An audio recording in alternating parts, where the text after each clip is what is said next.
Welcome to Springboro 45066 Part 1, the TV news magazine show of Springboro, Ohio. On Part 1 of our early winter episode, we'll talk to local author Jan Irvin about her new book. Allie at the library talks about winter programming, and we'll get a preview of ArtFest 2020 coming to this summer. November is Veterans Month, and we'll take some time to talk to some of our local heroes. Shannon will be doing that interview. She works at the Tapestry, who's really all in for veterans. On Meet Your Neighbor, we'll talk to high school student and state champion Abby Nugent. We're coming at you from the All Veterans Memorial. It's all happening right here now on Springboro 45066. Hello, we are coming at you, Carrie and I, at our Veterans Park. What a place to celebrate November, December. Veterans Day is just around the corner, as well as the Marine Corps birthday, of course. Carrie, another show. Another show, and isn't this a beautiful location? Wonderful. One of the most proudest moments of being the mayor is when we did this. Lovely, lovely place. Wait, we got a fun-packed show, lots to cover. We do. Where are we going first? We are going to go talk to retired Springboro educator Jan Irvin about her newest novel. Oh, I like Jan. Her husband was in Vietnam, same time I was. Great people. Let's go see that clip. We are at the Springboro Area Historical Society Museum today, and I am honored to be joined by local author and career educator, Janet Irvin. Mrs. Irvin, thank you for joining us today on 45066. Carrie, thank you for having me. I'm extremely excited to talk about all of the things that we have on the slate. Well, I was thrilled to be here, gosh, what was this? Almost 2 weeks ago for your book launch. And that's the first thing I'd like to talk to you about is your third novel, The Strange Disappearance of Rose Stone. The whodunit award-winning novel, The Strange Disappearance of Rose Stone. Tell us a little bit about this book and your inspiration. Well, obviously, a lot of who you are comes out in the stories that you create. Mm-hmm. As a teacher, I encountered many young people who had less than ideal home lives. And yet somehow they were able to overcome whatever those traumas were in their lives and to be successful. But at the same time, there were others who were unable to make that transition into a successful path for themselves. Sure. So it led to the creation of the two characters in my book, Peter and Rose Stone, a brother and a sister. And when I began with just a single story that was published. In fact, 4 of the chapters in this book were published as single stories in different publications. And then as the stories grew, I had a collection of collected stories. But when an agent took them and kept them for a year, she returned them saying nobody was interested in publishing a collection of stories, even though they were connected. So I put them away for a while, but the characters wouldn't leave me alone. They kept coming back to tell me, you need to finish our story. So I decided to look at it again and came up with a way to do just that, and that resulted in The Strange Disappearance of Rose Stone. Wonderful. Well, that's exciting. So tell us about the Whodunit Award. Well, there's a publisher, a very small independent publisher in Key West, which is kind of a neat place to go. And they sponsor a mystery fiction contest as well as a conference in Key West once a year. The contest involves simply the first 3 pages of your novel. Right. So my first book won that award on the basis of the first 3 pages. My second book was a finalist but did not win. Mm-hmm.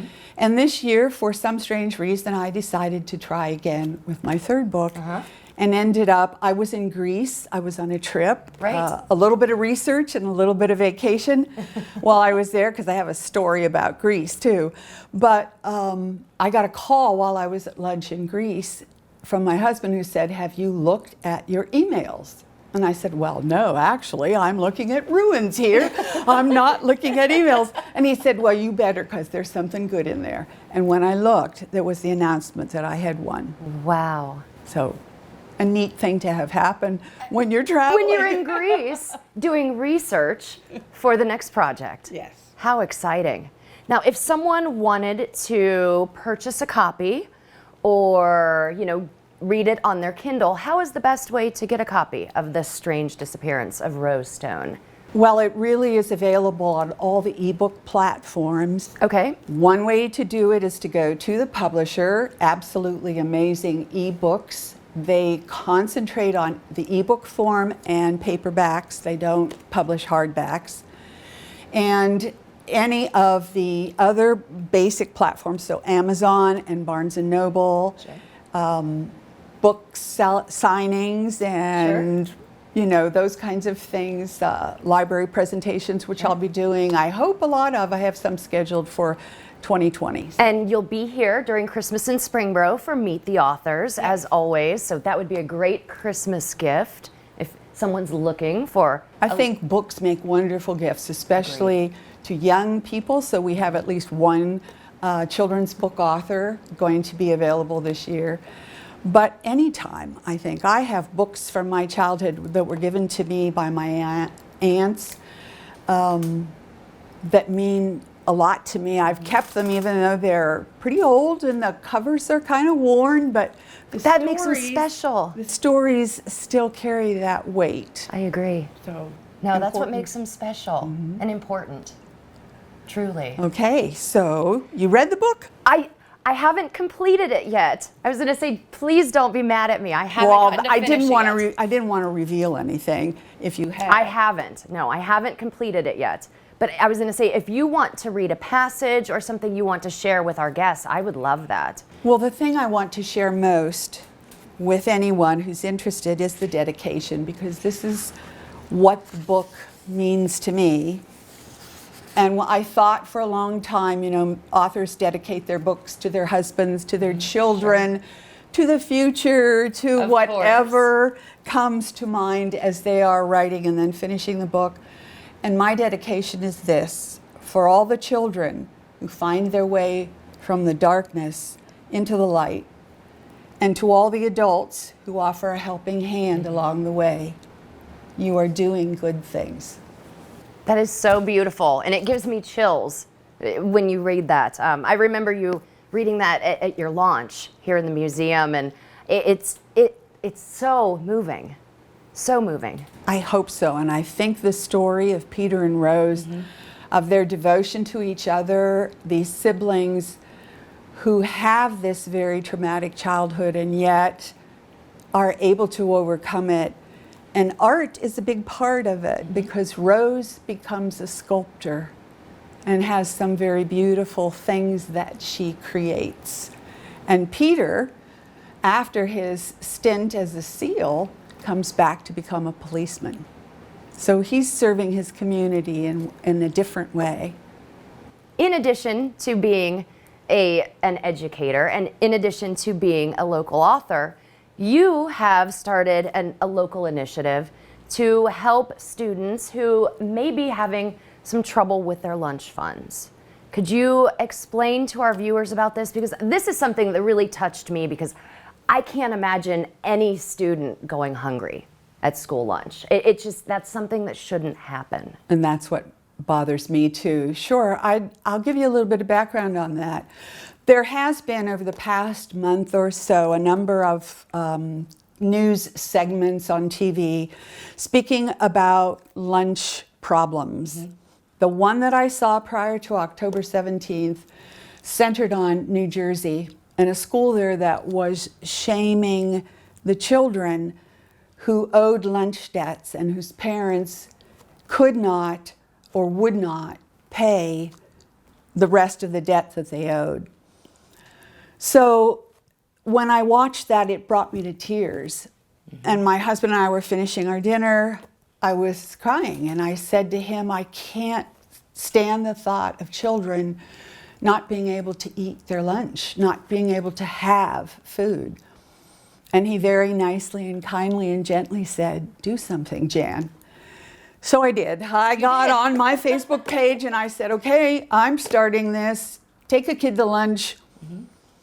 I'm going to contact our local school and see if this is a problem here. And believe it or not, surrounded by some very affluent communities, we do have problems with lunch debt. And that shocked me. it shocked me too.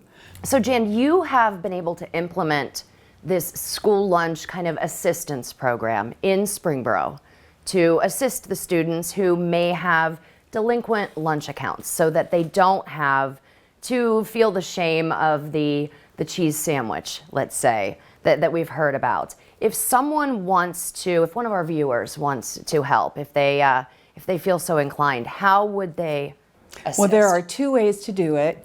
Springboro has set up a donation fund. So they would send a check of whatever amount they wished to Springboro Community City Schools, and the memo line would read student lunch balance account donation.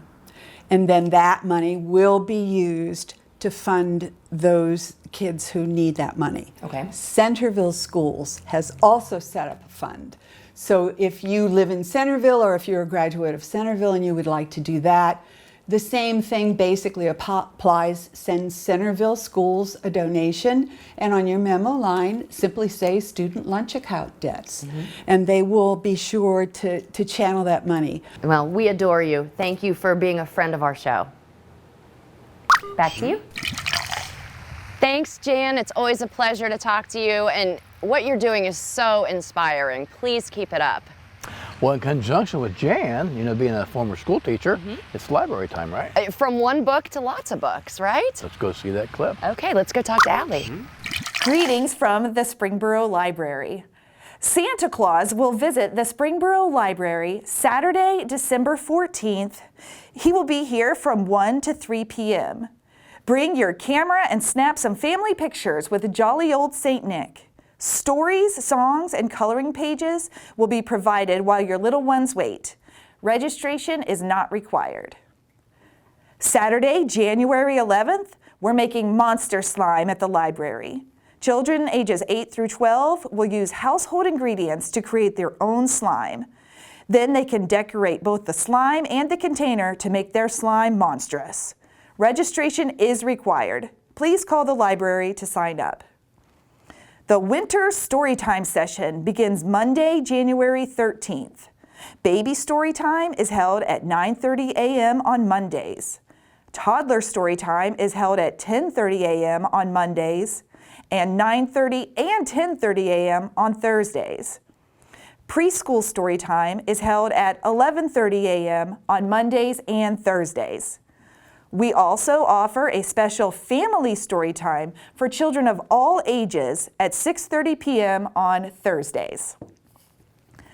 On Monday, January 20th, from 3:30 to 5 p.m., teenagers are invited to the Springboro Library to create blackout poetry.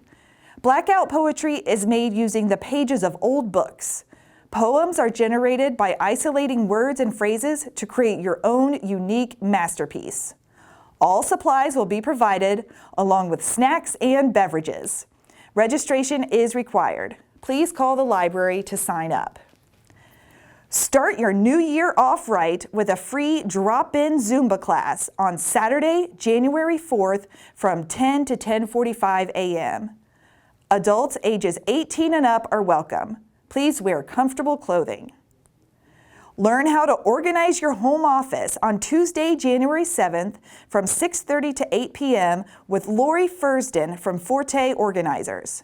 The session is free for ages 16 and up with seating on a first-come basis. In partnership with the City of Springboro's Bicycle and Pedestrian Advisory Committee, Andy Niekamp will be sharing his adventures on the John Muir Trail.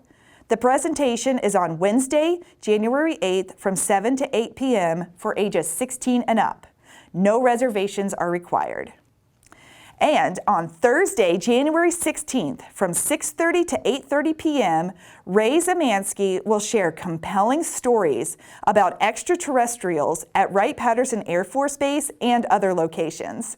His books about the paranormal and the Greys will be available for purchase. All ages are welcome with seating on a first-come basis.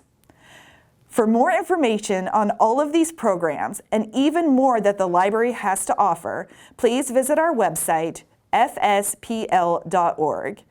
Thanks, and back to you. Thanks, Allie. We always love catching up with you. Well, Artscraft, what's that date? It's 6/20/2020 is ArtFest 2020.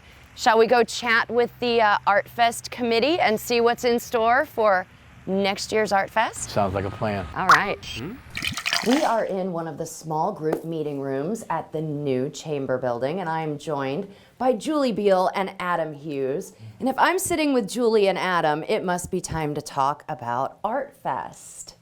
Yes, indeed. Can you believe it's happening, or we're planning already? I'm thrilled that it's happening. It's going to be our third annual ArtFest. Gosh, time goes fast. It's crazy. I mean, I feel like it was just, 60 days ago that you were calling me saying, I got this crazy idea about a little art festival. Well, and it grew so fast that we really do need to plan way in advance. I think that's kind of what we're going to talk about today. Right? Wonderful, wonderful. And we have a new addition to our committee and our committee chairs. So welcome Adam Hughes to the ArtFest committee. Thank you, Carrie. I'm very excited to help out this year with the ArtFest.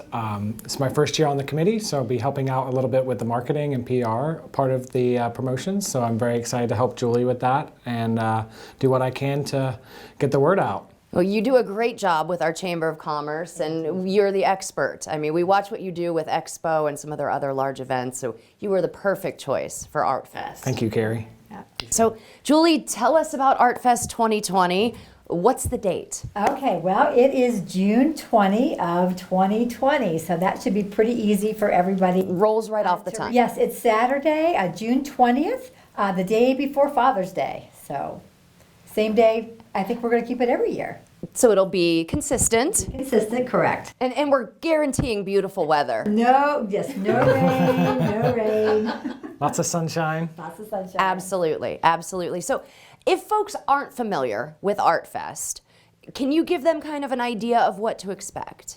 Yeah, so this is our third year, and what we have done the last couple of years is we have invited local artists and regional artists, and actually we had some come as far away as Florida last year, where they can sell their art. Now this is a juried show, so it's for juried fine art and fine crafts. So it's a little higher level artist that comes, and the purpose is to bring art to Springboro and to give our artists a place to sell art.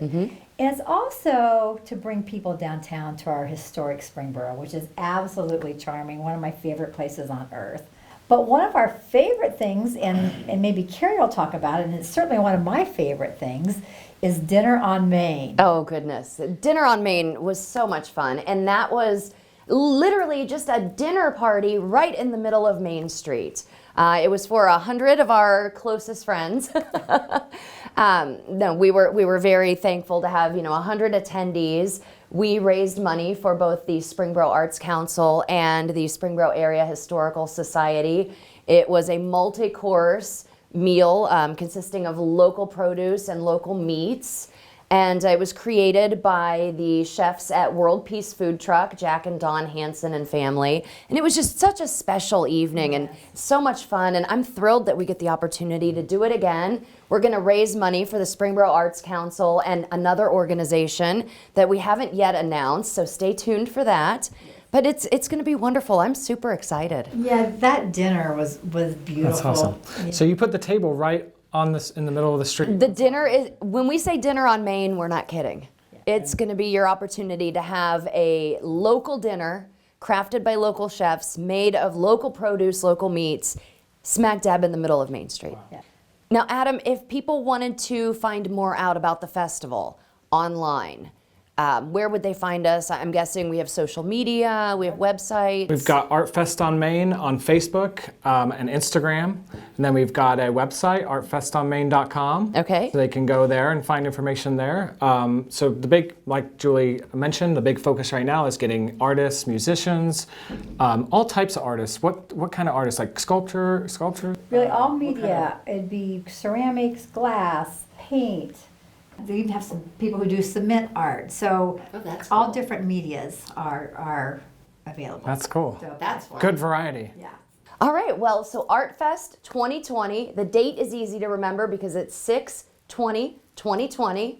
Now, we'll be back obviously throughout 2020 talking about ArtFest with various members of the committee. I'm sure that Julie and Adam will join us again too before the festival. Guys, any, final notes before we wrap up? I think if you're an artist, you need to get your booth now before you run out. I think get the early pickings. You get to pick. Do they get to pick their spot on the street? Or? No, it's kind of arranged. Okay. Yes. So, but I would say that, and I would actually plead to our community that we need you to save the date. Yeah. And if you're not an artist, please come, because these artists work all year to do this. And if we want this event to be successful, it really is going to be up to all of us to attend and Truly. participate and have some food, buy some art, enjoy some music. That's what's really important. It's free and family friendly to attend. Yes. Whether you buy art, whether you buy food, whether you buy beer and wine in the beer and wine garden, that's up to you. But it is a free, family-friendly event to the community. Yes, and enjoy our old historic district. Well, I'm thrilled. I can't wait for June. Yeah, me too. All right, well, thank you both. I'm sure we'll see you again very soon. Thank you, Carrie. And you, we Carrie. hope to see you all at ArtFest 2020. Back to you. I can't wait for June. We are so excited about ArtFest. It's going to be another great one, isn't it? A great part of the community, like Oktoberfest, the Holiday Festival, et cetera, et cetera. Well, and the ArtFest committee couldn't do it without the city's support, so we thank you for that. We're all about amenities and making quality of life issues. Thank you for that. Speaking of quality of life, we wouldn't have what we have if it weren't for our veterans. So we have 3 veterans that we're going to just speak to and see what Veterans Day means to them. Thank you, Mayor. Hi, my name is Shannon with Tapestry Senior Living. I'm the marketing director. We honor our veterans, and I'm happy to be here today with Don, who is one of our veterans. Don, can you tell me, what does it mean to you to be a veteran? I've since the time I was young, I've always appreciated this country, and I had the opportunity to serve. My dad didn't serve because he was a tool and die maker, but his brothers served, and I've had my cousins serve, so it was great to get in. Now that I've been through it and out here, I just have such a pride for what I was able to do in support of the country and what we've been able to achieve, and I love it because I was in the U.S. Air Force. Well, thank you, Don, and we appreciate your service. Thank you much. Now I'm here with Jerry Ferris, and I'd like to ask him, what does it mean to you to be a veteran? Shannon, it really means a lot.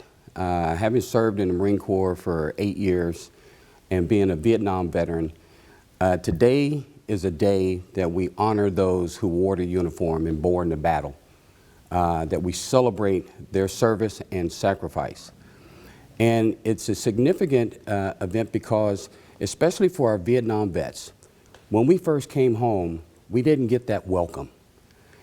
Today, things have changed, and it's now more conducive to folks coming up to us and say, thank you for your service, welcome home. And that means a lot to all veterans, no matter what branch. Thank you. Mayor, back to you. Thanks, guys, for your patriotism, for all you did for our country. Our heart goes out to you as the audience. Anyway, I hear a drum roll. it's drum roll time. Meet Your Neighbor, Part 1. And we have someone who is really special. Abby Nugent just won the tennis Division I in the state of Ohio. Yes. We've never had a Division I in any sport winning that. Let's go talk to Abby. We are at the Veterans Memorial, but we have someone special here today on our Part 1 Meet Your Neighbor. Abby Nugent just won the state girls tennis in Division I. What an accomplishment, the first one ever in Springboro. Yeah. That's fantastic. You should be very, very proud. I know your parents got to be. Yes, they really were.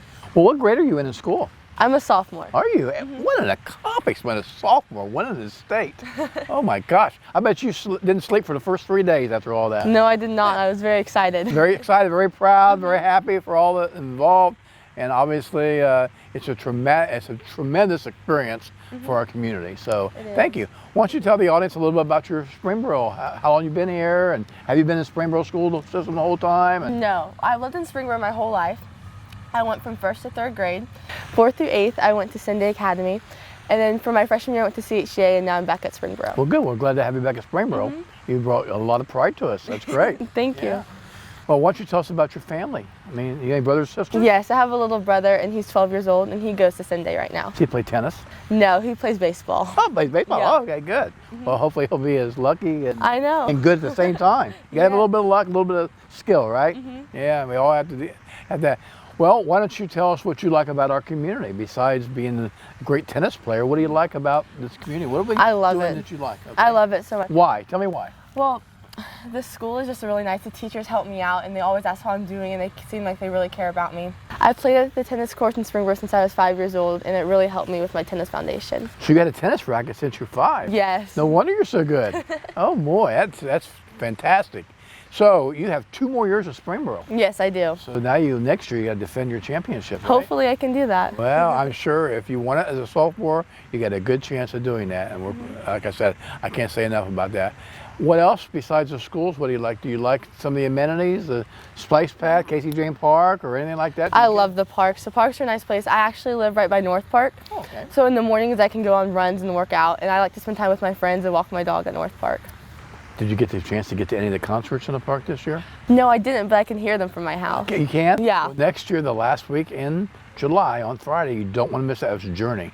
Oh, really? Journey is really, really good. My parents like to hear that. Okay, well, good. Well, then get them out. Well, you want to say anything to the audience before? Let me ask you a question. As a young girl in school who's really good, how do you feel about Veterans Day? I like the support. I love the veterans. Okay, Yeah. that's good. Okay. They made a sacrifice for our country. They did. And we appreciate the folks telling them that. So if you see a vet during Veterans Day, give them a hug, say thank you for your service. It means a lot to them. Of course. Okay. Abby and I want to thank you for joining in. It's wonderful that she's done so great. And we're going to wave to you, and we want you to have a great holiday. Bye for now. Bye. Thank you, Abby. We wish you much success going forward. I'm sure you're going to knock it out everywhere you go. We're so proud of you. Keep it up. We are. Well, another show. Another show. And, we can't say enough. You hear the music in the background, that patriotic music just gets you ready to hair stand up on the back of your neck. We live in the greatest country in the world. We do. And we live in the greatest community in the world. Yes, we do. That in thing, make sure you hug a vet. And if you see anything that Carrie and I need to know about to make our show better for you, please let us know. Call the mayor. Until then, call the mayor, yeah. Until then, have a wonderful holiday season. Have good health, and we will see you in 2020. Bye for now.